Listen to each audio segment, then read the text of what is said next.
L'étude du livre de Neale Donald Walsch, Quand tout change, changez tout.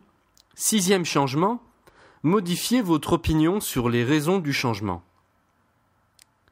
Il est impossible de modifier ce qui a été changé, car cela appartient déjà au passé. Voilà ce que nous révèle Neale Donald Walsch dans son livre Quand tout change, changez tout, dont nous allons étudier le 6e changement aujourd'hui. Il nous révèle aussi que tout changement va toujours dans le sens d'une amélioration et que c'est vous-même qui le choisissez.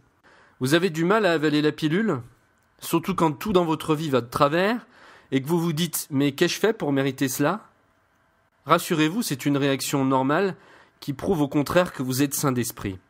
Lorsque Neale dit que vous choisissez vous-même les changements qui se produisent dans votre vie, il ne parle pas de votre partie consciente, mais plutôt d'une partie de vous.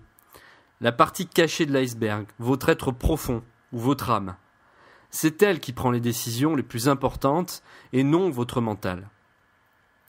Faites-vous la différence entre votre mental, qui cherche sans cesse à se sécuriser, et votre âme qui, elle, ne cherche qu'une seule chose, à vous faire évoluer?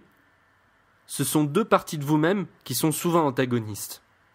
Votre mental ne cherche pas à vous faire vivre ou prendre de l'expansion. Il ne cherche qu'à vous préserver et rien d'autre. Et lorsqu'il prend le dessus sur vos désirs profonds, vous vivez en déséquilibre. Vous sentez au fond de vous que quelque chose cloche sans arriver à savoir quoi précisément. Cette chose qui cloche, c'est simplement votre âme qui vous dit « tu ne m'écoutes pas ». Mais finalement, quelle est cette âme et quelle est sa fonction?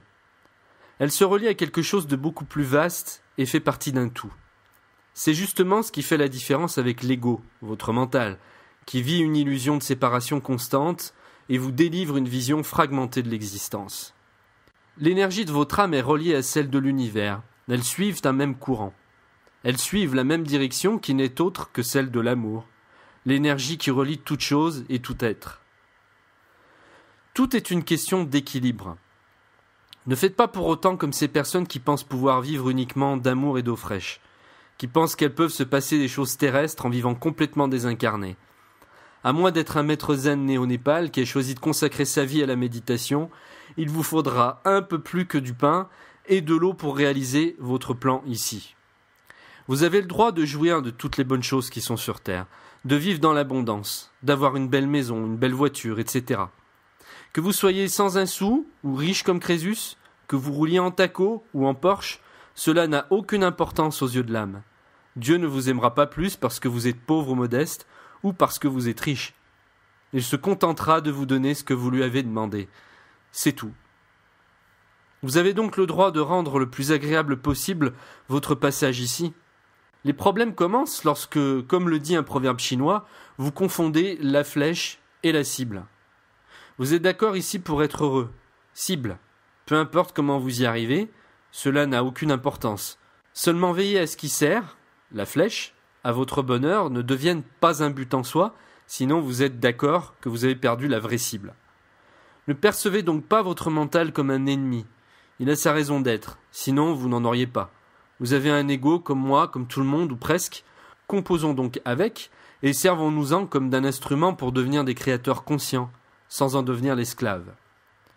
Choisissez les composantes de votre parcours. Si votre âme suit une direction précise, et que les changements en sont simplement la conséquence, pourquoi cela vous effrayerait-il? Vous pouvez très bien choisir les composantes de ce parcours. Vous avez une grande marge de manœuvre pour choisir les instruments et vous rendre la route facile et agréable. Cela commence bien évidemment dans votre tête. Comment allez-vous aborder ce parcours? Allez-vous être crispé tout le long en appréhendant le prochain virage? Ou allez-vous entamer cette marche en choisissant de regarder autour de vous le magnifique paysage qui vous entoure, vous faisant oublier du même coup les virages? Avoir pleinement confiance face au changement revient simplement à vous faire pleinement confiance, car ce que votre âme a choisi n'est rien d'autre que votre vous le plus profond, votre plus grand désir et votre plus grande joie.